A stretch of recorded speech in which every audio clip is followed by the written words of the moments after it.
aux élèves du tronc commun, toute branche. Alors, commençons alors par savoir quels sont les différents types du texte que nous avons déjà vus ensemble en classe. Nous avons vu le texte descriptif, nous avons vu le texte argumentatif, nous avons vu le texte explicatif, nous avons vu le texte narratif, nous avons vu le texte injonctif ou prescriptif. Mais dans cette séance, nous allons traiter tout simplement 4 types qui sont un petit peu les plus principaux, les plus connus, les plus employés, à savoir le texte descriptif, narratif, argumentatif et injonctif. Alors, commençons à traiter chaque type de texte seul. Nous allons voir alors le texte argumentatif. Alors, comme vous le savez, le texte argumentatif est un raisonnement.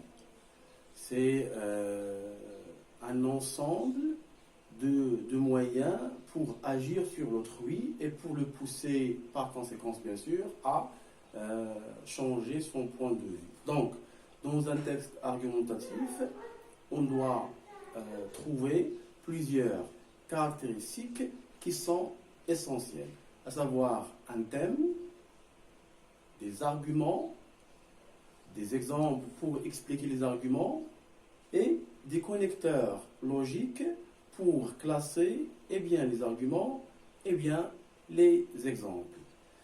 Aussi, les connecteurs logiques servent à exprimer plusieurs relations logiques qu'on doit employer dans un texte argumentatif pour bien convaincre, pour bien argumenter.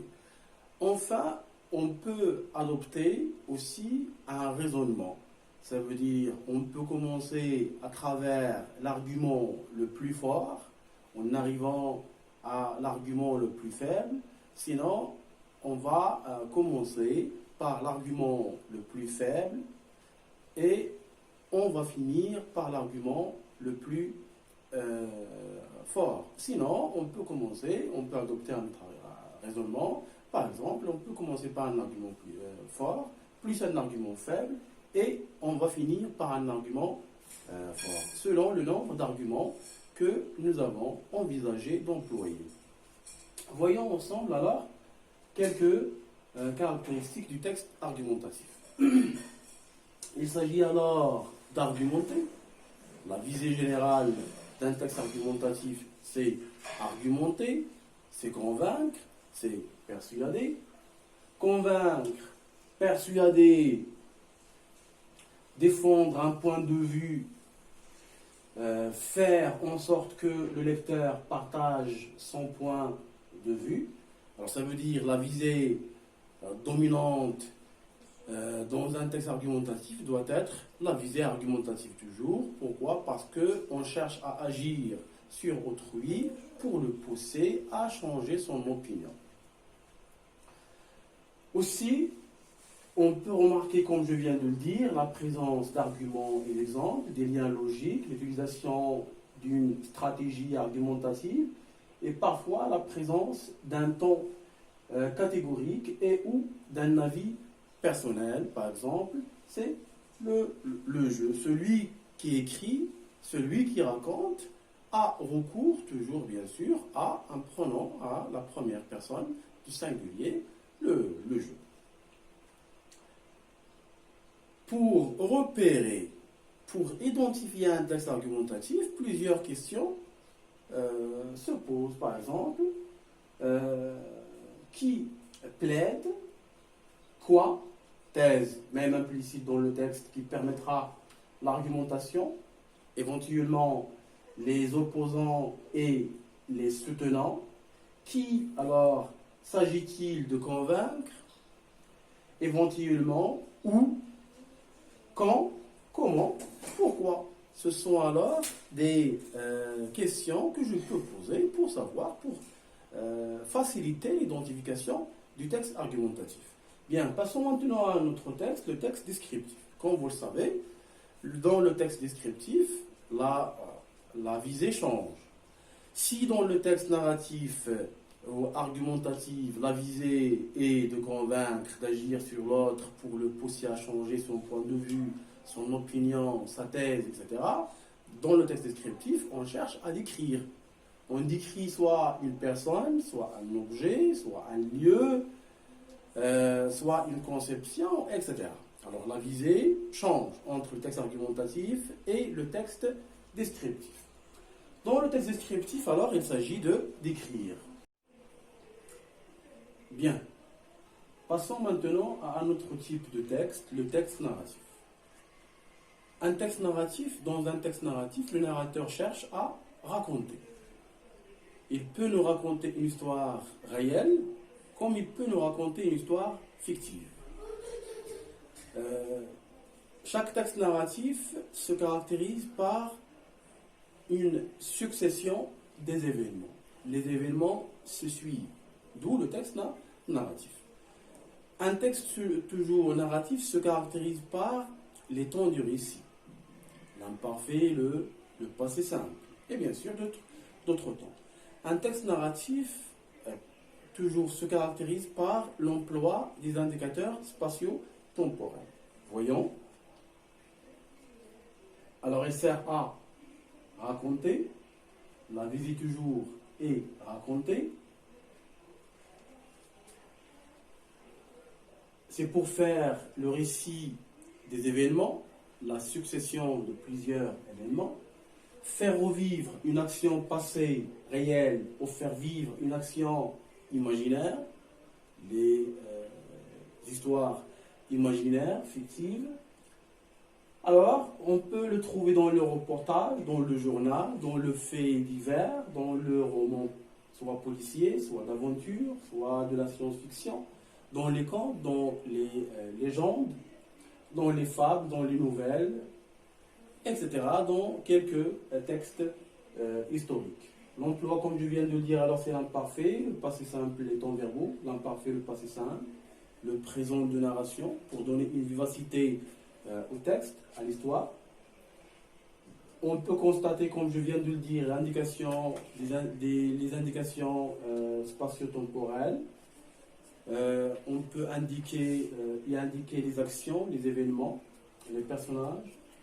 Le narrateur, la présence d'un point de vue est présent en adoptant un point de vue quelconque, qui est souvent le point de vue, la focalisation qui est interne.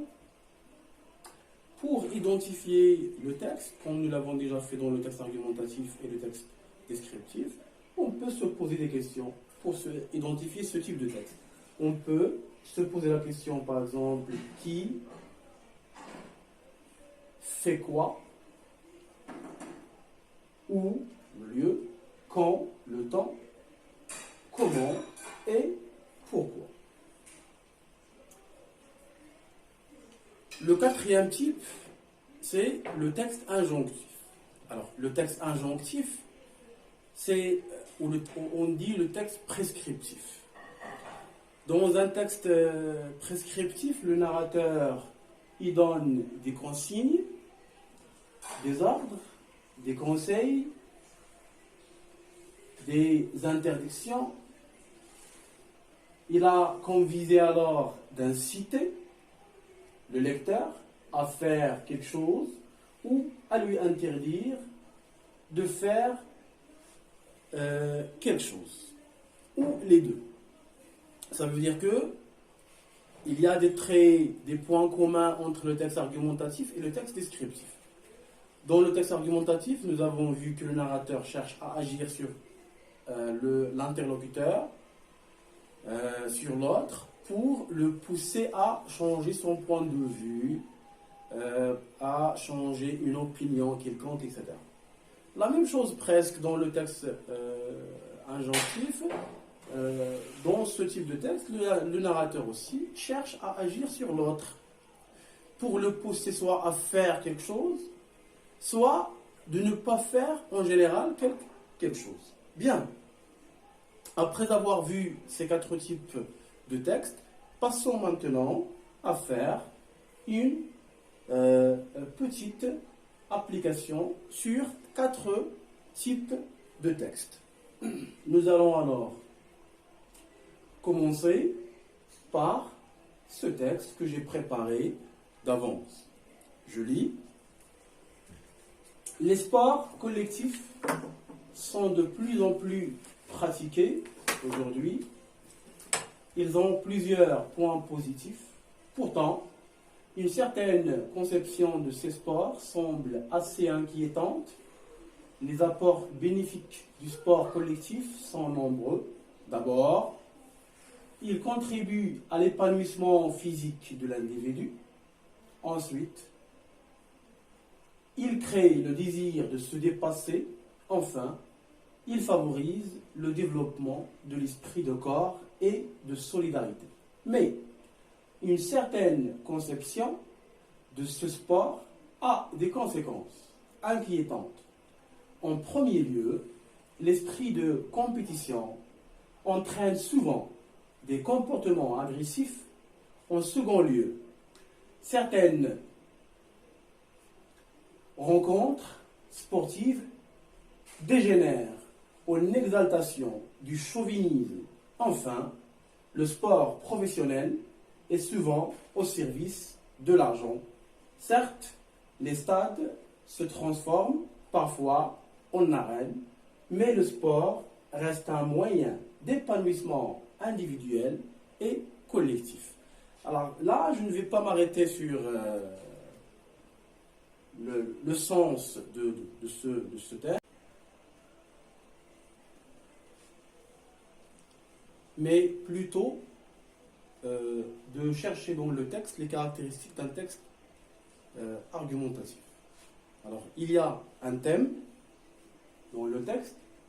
Il s'agit alors exactement des sports collectifs. Dans ce texte, on traite les apports maléfiques et les apports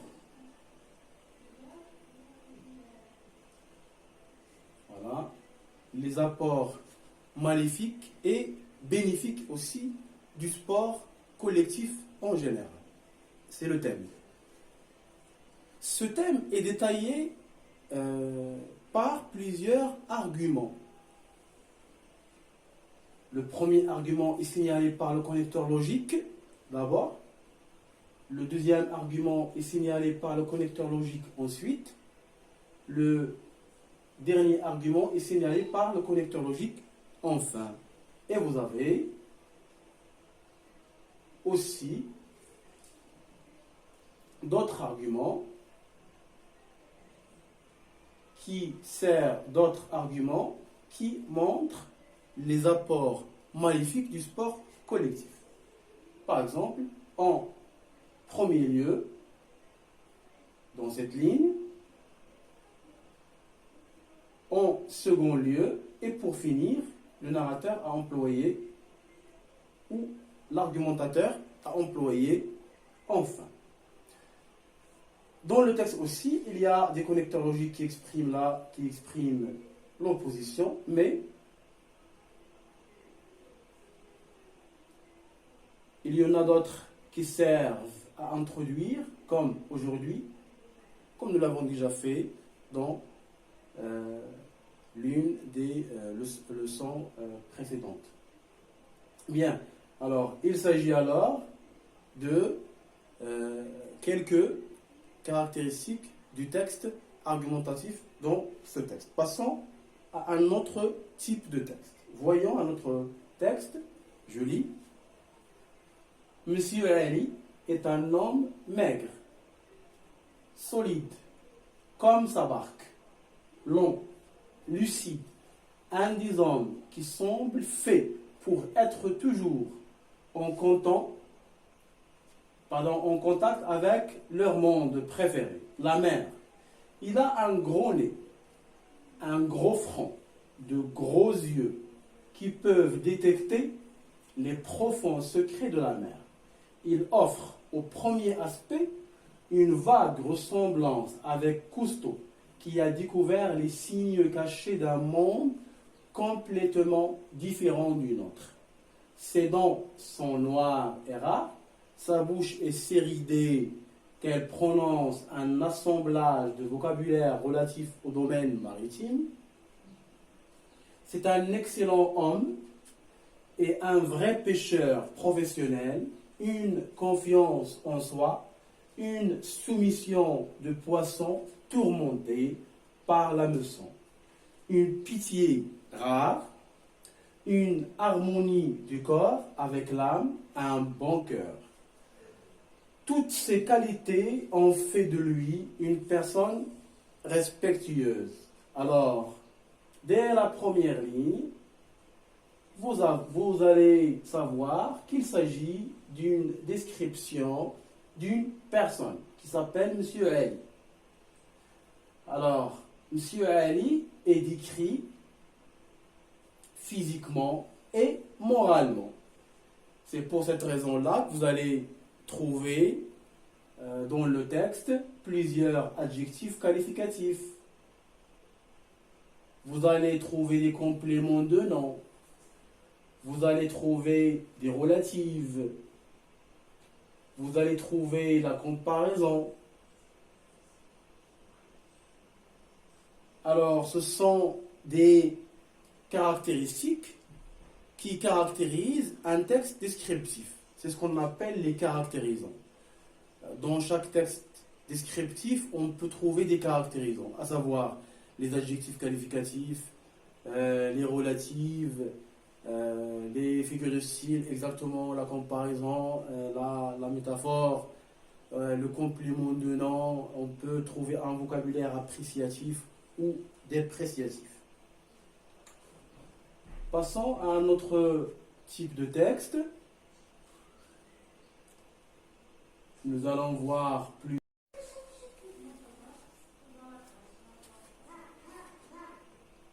Passons voir maintenant un autre type de texte.